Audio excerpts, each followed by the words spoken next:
Anenggih kocapa ingkang nembe tedhak saking pertapan ngukira tawu katitik citraning wadana ketingal larut cayane bindi tingale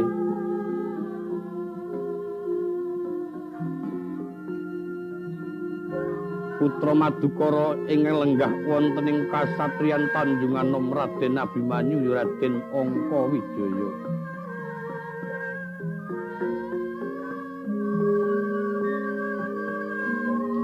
Sausnya ngemban dawuh ngendikanipun Kang Hyang Sang Tapa Begawan Abiyasa.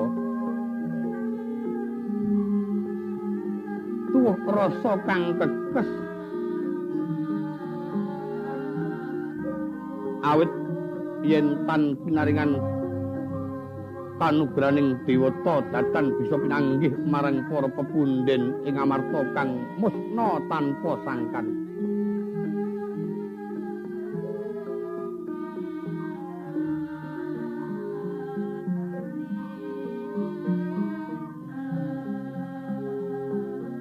Amarpagi para birpat Panakawan kang tenggo wonten sesukuning Gunung Girisarangan. Kilurah Semarna Garing Petruk Sumawana Bagong.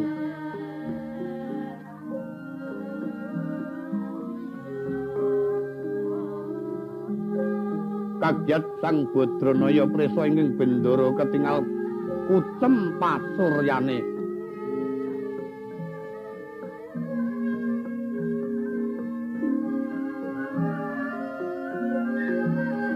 Kalipur ing penggalih mulih biar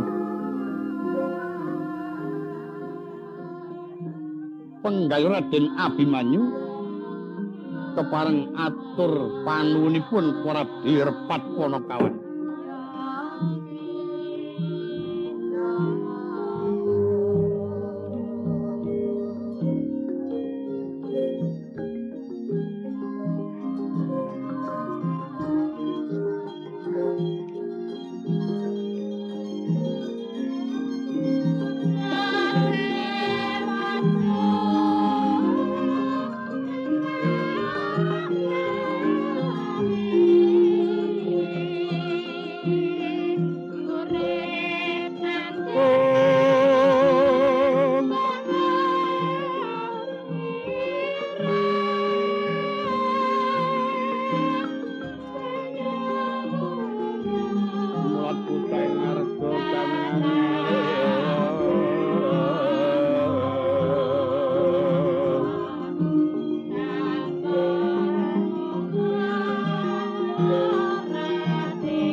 sariranipun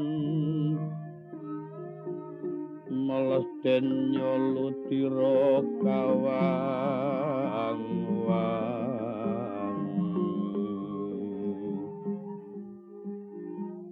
kono bangsu mirat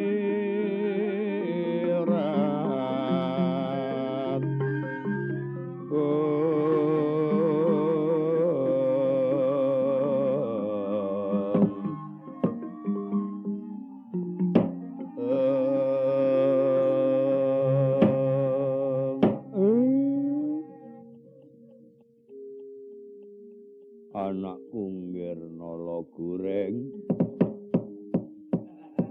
kula rama nyemek ora ngira babar pisan menawa bendaramu medhun saka pertapan Ucem Pasuryane ingkang mangka tetesing waspa kang tan kendhat mili urut pepadoning nektra. Gek iki mau apa didukane karo bendaramu Begawan Abisrana. Biasa. Nah, kepiye? Oh, wah. Panjen wong tuwa ranggen. Ayo coba matur, mau didukani apa kepiye kok tadi? Ndara Abimanyu terus tawang-tawang brata. Gus, nuwun keparenga kang abdi badhe nyadha ngendikanipun ingkang eyang kados pundi anggen kula wonten wonten mriki. Namung tansah ketinggalan panjenenganipun Ndara saben wonten biyantun ingkang langkung ingkang ketingal namung klebatipun Ndara Abimanyu jebul senes. Aku iya angger ora piyayi liwat iki sak marke kok ora ketara nggo plastik. Wong nek ora dong ya ngono. Kula triparing pangandika, Gus. Dara ampun ngantos damel kerontoran saning manah kula. Panjenengan sowan kang eyang napa dipun dukane kok lajeng konduripun merpeki bapak kok tawang-tawang tange Ndara. Le omong sing cetha rek. Arang aku andel nyiwara karo ngondok-ondok ngono kuwi iso cetha terus. Pikir kan nek kejaba wing trenyuh karo bingung ora tak meneh. Ha iya. Kaya ngene rasane momong bendara sing agek nandang Sungkawa. Wis ora ndek dhuwit.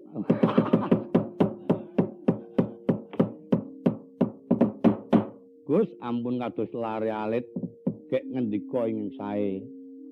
Yen mangke kinten-kinten menika nimbulaken raos petenging penggalih perlu lajeng mundhut pambiyantu dumateng Bapak supados Bapak saged ngrigenaken. Wah. Ndara kula aturi ngendika Ndara Abimanyu.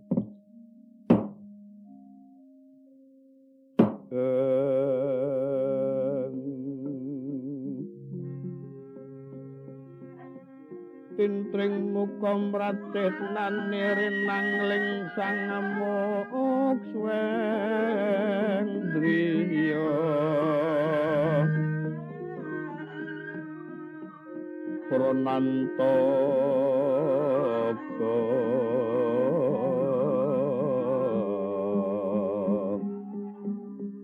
apindha jati miskara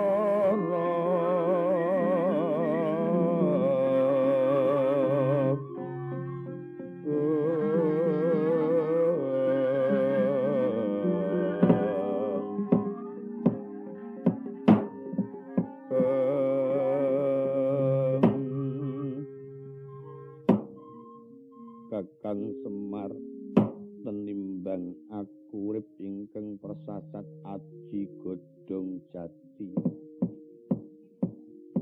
urip ana mertapada kang kaya ganggeng kulawan lumut mung manut ombak ing banyu. Kedung lebur papan tanpa dadi tak lakoni aku njaluk marganing pati kakang.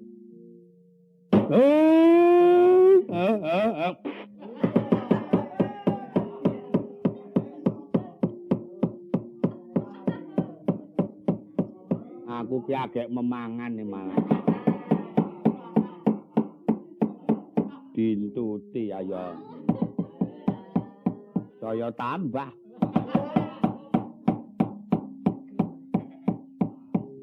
Anggepen angin lalu. Angin nek lalu ambune kuwi kok. Wonten menapa, Den? Eyang abiyasa tak suni katrangan musnaning para pepundhenku Pandhawa ora bisa paring keterangan apa kelakon aku sak lawase urip bakal tininggal dening Sudarma. Inggih mongko urip ingkang tanpa sinanding dening Sudarma. Kaya kurang kang dadi pangertine bisa kelakon kurang kang dadi tuntunane. Persasat kaya diniaji godhong jati. Kakang tenimbang Rama ora kondur tumeka ing sirna Margalayu. Becik aku kedung mati nututi Kanjeng Rama Kakang Semar. Reka-rekane gareng iki gek ngopo. Njur karmu kepiye kok nguyel-uyel. Kang bahaya e. Nek ora tak tadahi ngono ki.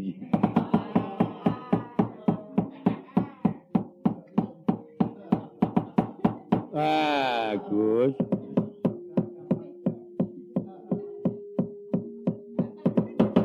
Wonten rembug dirembug, wonten nalar dinalar. Wah, marai ngondhok-ondhok.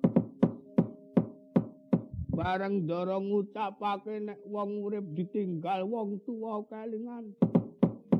Dilalah kok sing wis dijangka-jangka kudu nyanding anak malah seda. Bapakku tak kon mati kok angel ora. Malah ngancam patine bapakne. Marai keloro-loro alah lakon kok kaya ngene. Wong seda bendara kok iso komplit kabeh. Sinuwun Prabu Drema. Melu mati. Seda ngono. Heeh. Utawa Drema kesema ora ming Drema. Mulane matrak ming Drema tok. Ah iya. Lah wau kengeyang ngendika kepripun, Den? Aku supaya mlaya bumi ora pati-pati diparingake mandheg yen durung tumeka sakjroning wana kasetra. Awit ing kono ana wujuding reca kang apindha dipanggo. Yen to jawata maringake ing kono dalane aku bakal bisa pinanggih. Nang yen ora bejo ya ing kono dalane aku bakal tumeka ing pati Kakang. Semareka den prayitna semurireka bali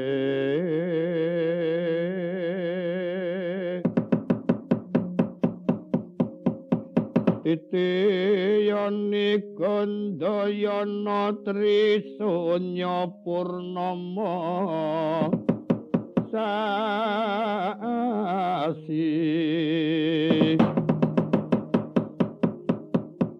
Kilar-kilar sumedi tengahing latar Milangono lintang Bima Sekti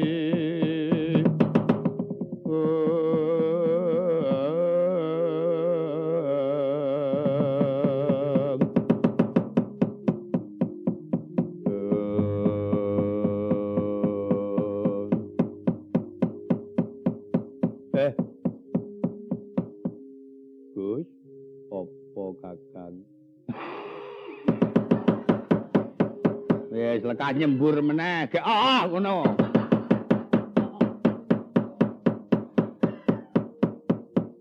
Sekarang piyayi sepuh kena guyu kono kuwi. Kae malah kok kethek.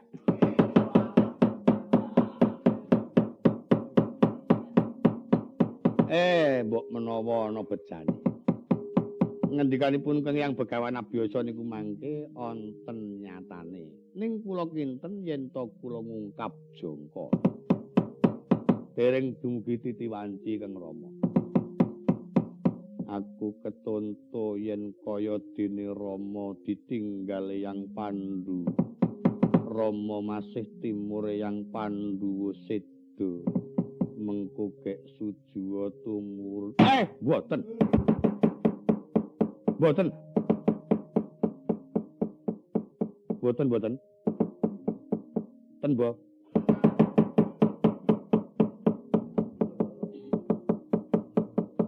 Iki ngapa ora untak-untek. Nutupi babahan apa iki.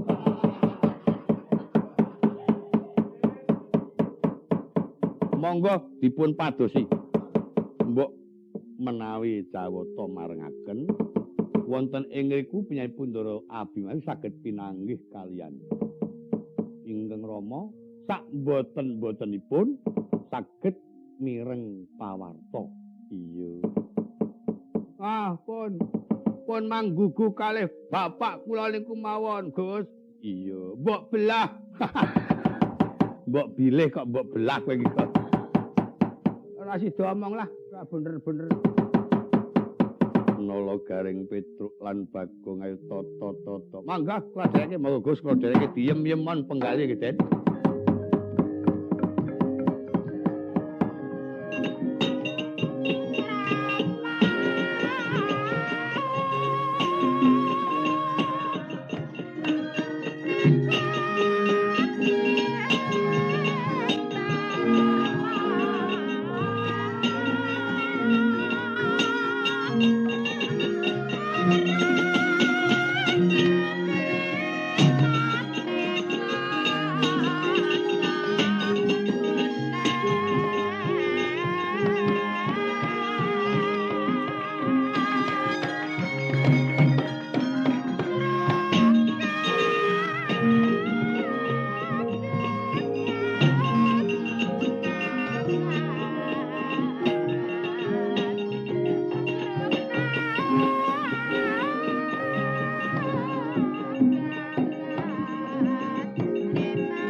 Kundang kandung reta kandang bung sinambung lontong kuwi dolanan apa Petruk anamung nggih iseng-iseng bangane mboten omong suaramu ki sak tiba malah kok mingin-mingini nggon mingin-mingin nggon lontong mau lontong dolanan iki nek gawe dolanan wong telu apik meneh Ren sing Bagong arep dhewe oh ngono aku sing muni kondang gandung reta gandeng bung sinambung oleh kowe Bagong lontong tiba lontonge aku lawuhe wis apa lontong tembang kok nggo lawuh iso ora alah beres kundang gandung lontong yen lontonge mengko ana oleh-oleh nek oleh-oleh liwat aja tuku lontong oh ya ya ning calon liwat ora liwat kundang gandung reta gandeng bung sinambung leolek leolek leoleo lontongnya ngendi wis liwat wis alah lontong gombal gobloke ora rak yo ngrungokke nala garing nek wis oleh-oleh terus lontong kuwi akeh ndara kowe apal kok kowe ora apal ke tengah nek ora iso oh manut wae tibake ngendi-endi manut karang wong sing jenenge wong enom iki mung karek manutan kundang gandung reta gandeng bung sinambung tong lontong olah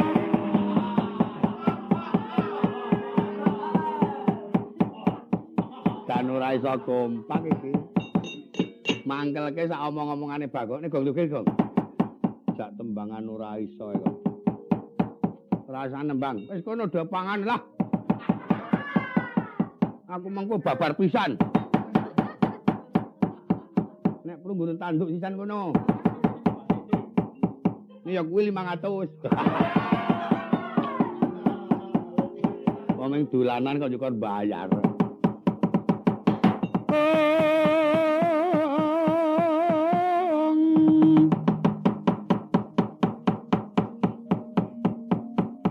Lindri yaksa sara maruta praura gura rupa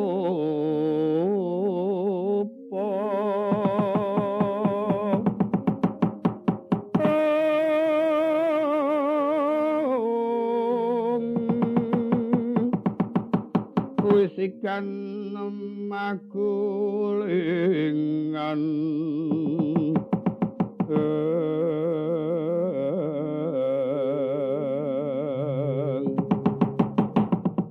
Bayu putra lir warayang sangegono margono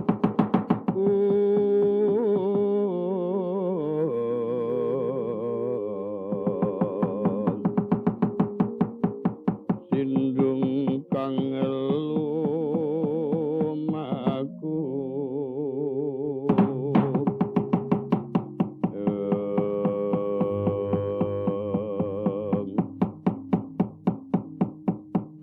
kandhek-kandhek wonten madyaning wana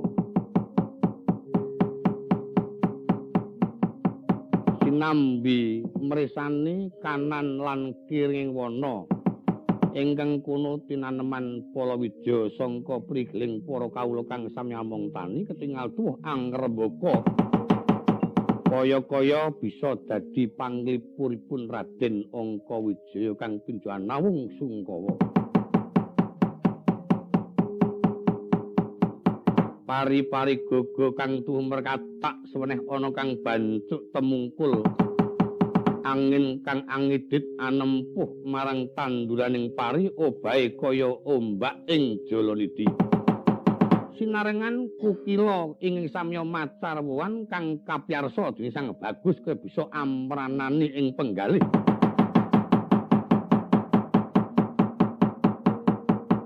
ilang musna sungkawane ewadene sakunya manjing trenging wana kanan kiring peteng dedet leliweran angajeng wonten arga ingkang langkung ageng mlaku caing arga kang tanpa upama dhuwure anglangut ing tias kengetan marang Kang Rama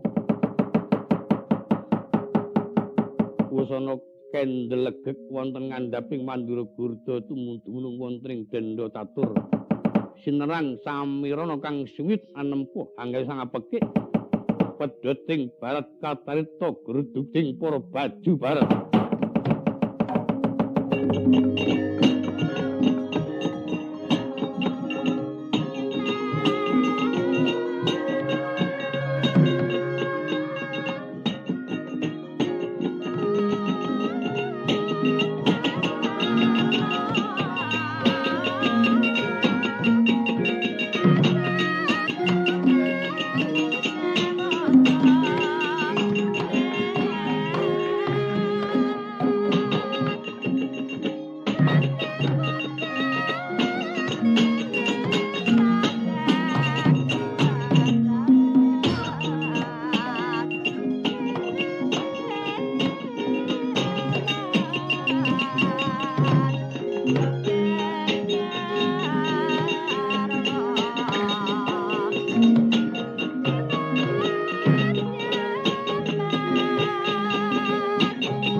kalaya takut maring kot ringkut nektrolir magruyang tutuk pindhaku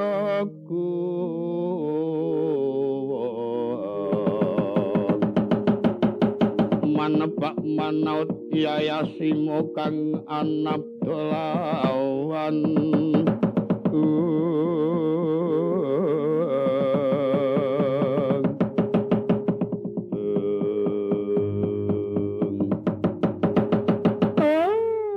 Candala capi laler cara moru kita bocleng wis lanang cek-cekan aduh mandek aku tak takon jenengmu sapa mamung endi sapa jenengmu mandek Raden yuk terus kamu le buta malah omong dhisik dhewe piye mbuh candal candala ora candal candal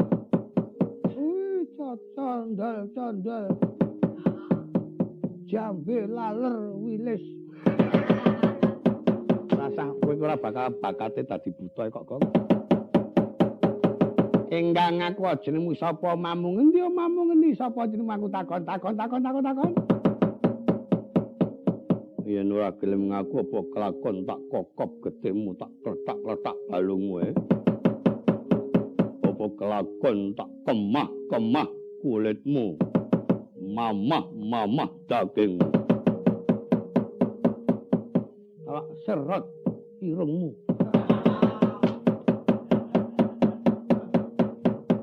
kowe wani wangsulane diplethuk kowe engko engkang aku jenengmu sapa mamung endi sapa jenengmu takon ora cukup ning kaya banyu nang kaya watu engkang aku jenengmu sapa mamung endi sapa jenengmu takon yang cuma reka wae sing ati-ati nala garing ana buta persasat tanpa wilangan akeh nyenggoro macan tumeka nang ngarepan aku Ndara Abimanyu ajrih napa? Ora Petruk. Nek kinten-kinten mboten ajrih pethuke. Petel kula pun kula sah nek wonten napa-napa mangke kula titikane untune mangke. Ingkang aku jeneng sapa mamu ngendi mau sapa jeneng Cemaitan Waran? Oh Cemaitan Waran. Buta tembungmu kang murang tata pitakon mengampyak wewongan jolong getak kaya manuk. Genti aku takon kowe buta ngendi dang kamu sapa prace kamu? Bapo. Ditakoni durung aku kepitakon. Jamak lumrah nang dalan takon genti pitakon. Kurang pangertimu iki Buta Jem.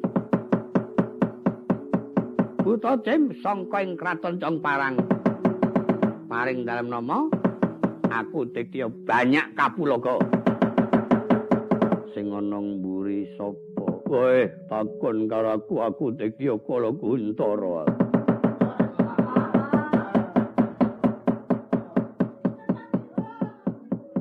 Anakmu pokok kae wis udu kok.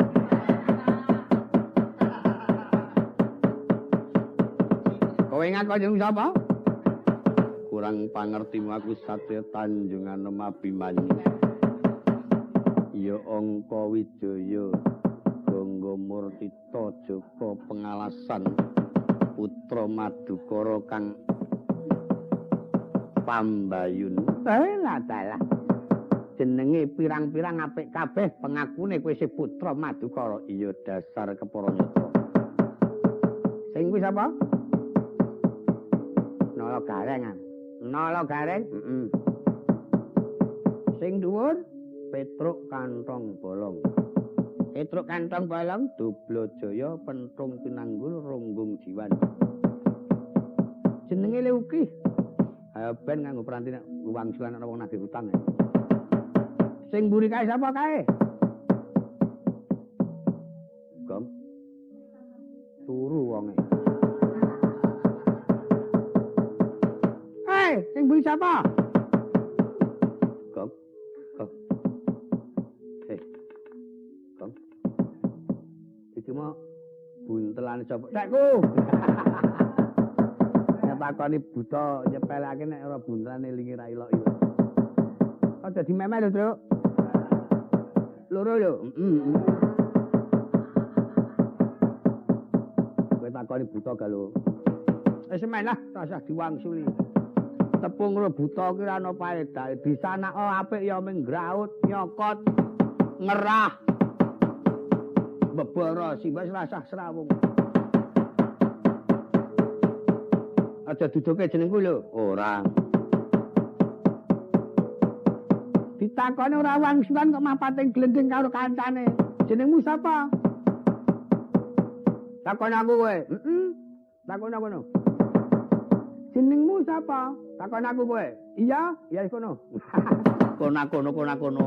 Ora gek ngaku-ngaku.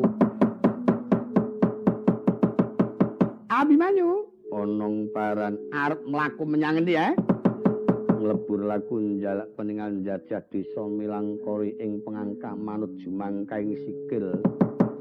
Ngetutake rasa budi ing pengangen-angen. Manuk mabur yang ditutke karuan sing dipencoki manungsa saksana kok tanpa kang dituju. Bali ora kewacut. Kenaya mbacut ora kenaya mbacut.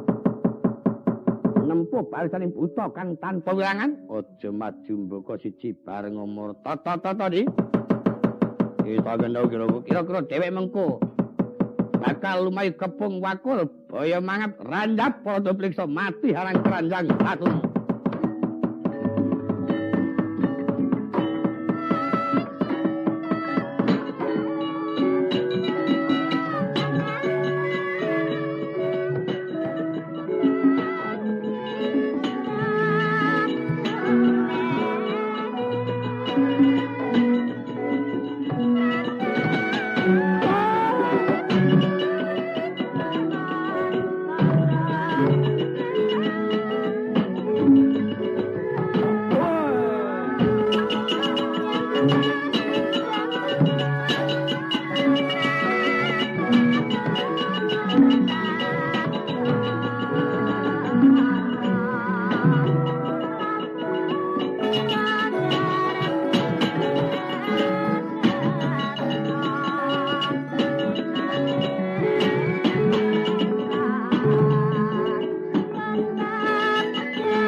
Takut maring kociung nyomawingis wingis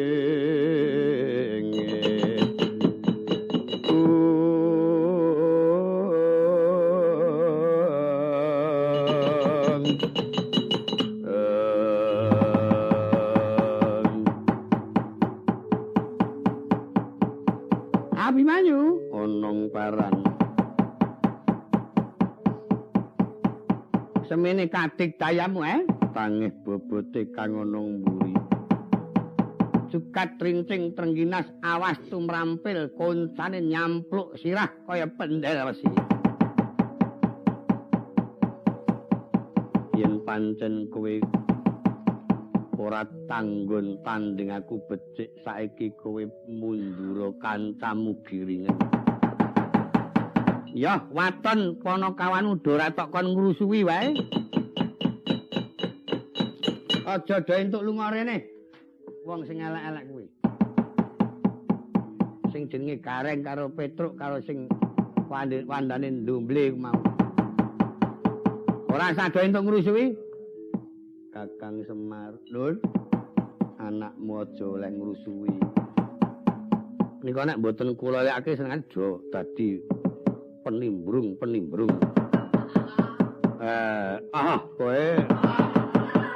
Kowe ora kena ngrusuhi kowe, Petruk ora sak lunga kowe, Bagong ya ora kena lunga.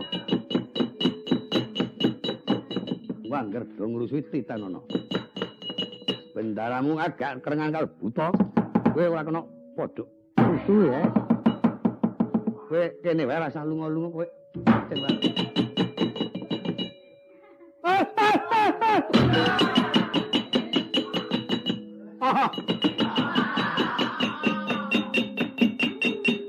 Oh alah. Diblegi tenggok semono gedhe. Tenggok-tenggok gangrengamu. Pensiunan Jur. dianggep pensiunan tenggok.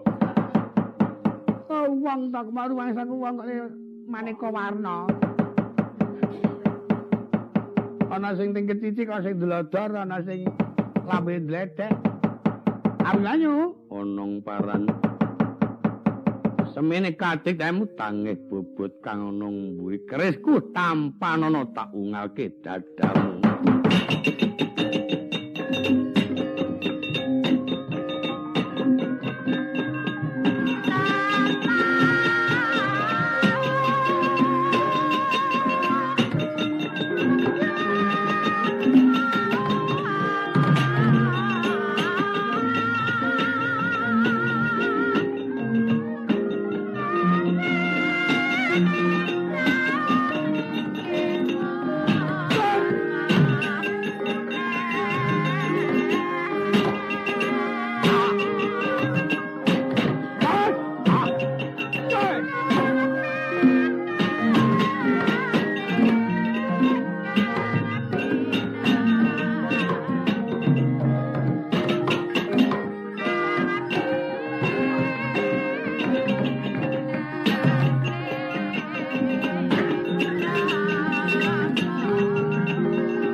Buta mati ngono iki didadali. Kok nek nganti kalah cepet karo wong-wong kae.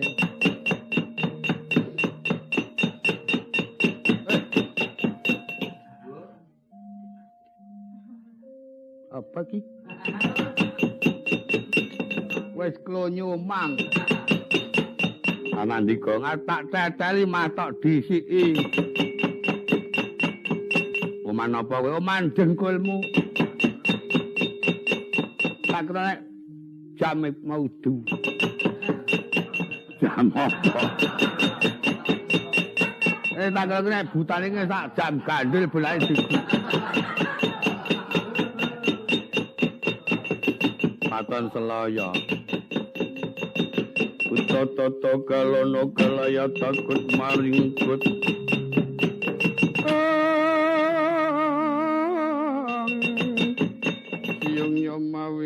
Wingis netra lir makroyang kroyang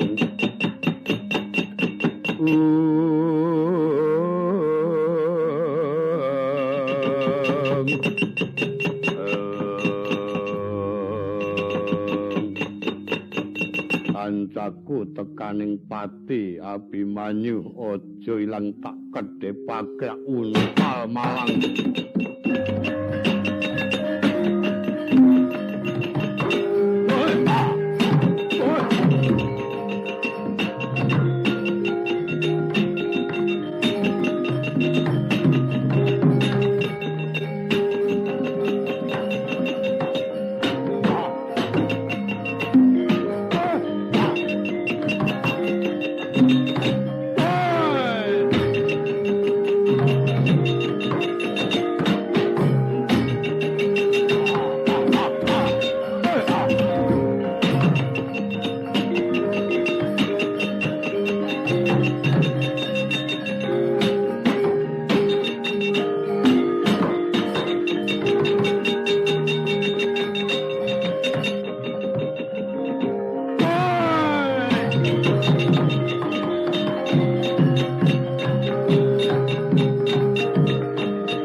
Apa pancen umume butane iki do ora awer-awer apa kok piye to?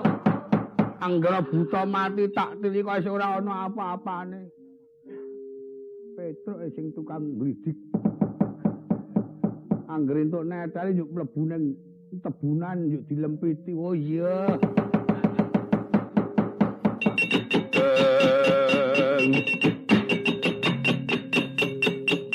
Wang tata kalono kalaya takut maring kotium yo maring Yesuwe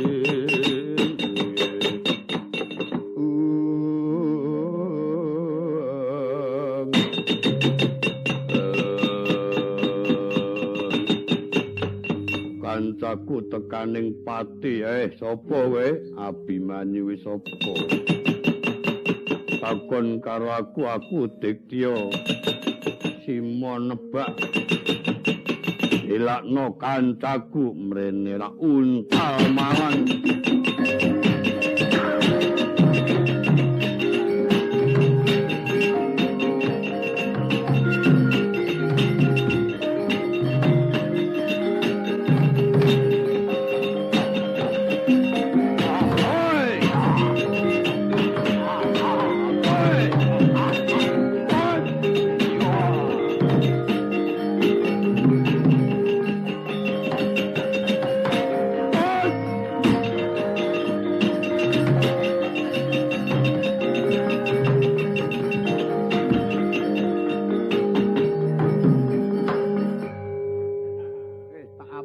jajal klonyomi ora.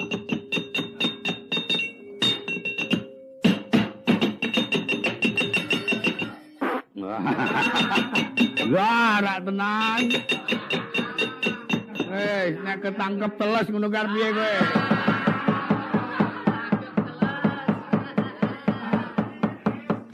Ketangkep teles ki kepiye? Bane ketangkap basah rak kedung ketangkep teles. Pancen-pancen penggelidiganku kan gledeki buta mati ki kowe. Gara diparo. Wong sing oleh hasil ki aku kok yo diparo. Men janjur tokne titenono. Tak dongak-dongake ilango. Lah ilang nandi terus tak dol kok. Tut. Jaluk dites. Dit apa ditit tak sak kok. Melu tutke terus. Dilikke goleki bundeli pedhot kendhitmu. Tarut nang kene ketok. Tamut. Oh. Engko dingu nek turu kekrek lah. Ngrusak-ngrusakke wong malah. Akeh buta kang tuwing pati sajuga kang masih kula jati mlajar glundung durang.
Gus Abimanyu Apa Kakang Semar? Temtanipun panjenengan kaget amargi Denawa inggih sampun sami pejah menika wau saged mulya jati teman mulya. Iya. Namung kemawon ital saking Pandulu amargi panjenengan menika tasih traing baju barat. Kenging sakit mboten kenging pejah mengkono Kakang Semar. Apa sekirane si bakal angrubeda marang lakuku kula kinten kok mboten wani. Ampun kuwatir nek baju barat niku mangke yen pancen tesih ajeng ganggu kalih panjenengan. Dudu panjenengan tandinge Semar Badrayana. Ampun malih ngantos peperangan kalian kula yen pancen piyambakipun menika wong titen agi mambu ganda kula mawon sampun sami ajri. Dok Mumet ya Pak? Aja meneh baju barat wong anakmu nek jejer kowe pet-petan kok. Wondo nek kaya eblek ora. Lah gandeng sampun saged purna. Panjenengan ngajengaken kridaning para yaksa. Sakmenika kantun ingkang ning ing penggalih lan kulatri ingkang mantep panjenenganipun Ndara Abimanyu anggenipun ngemban dawuh saking Kang Hyang Begawan Abiyasa. Monggo dipun lajengaken anggenipun lumaksana. Iya prayoga Kakang Semar Badranaya. Wus anglajengaken lumiat Raden Angkawijaya kadhiraken para abdi repat Panakawan. Anenggih ingkang kinarsinambeting cinarita ingkang pinuji lenggah wonten ing kayangan Ngundarandir Bawana. Sangwang padha uninga marang kawontening jagat kang tinemping gara-gara. Kaya bisa anjum plangna gunung Jamurdipa.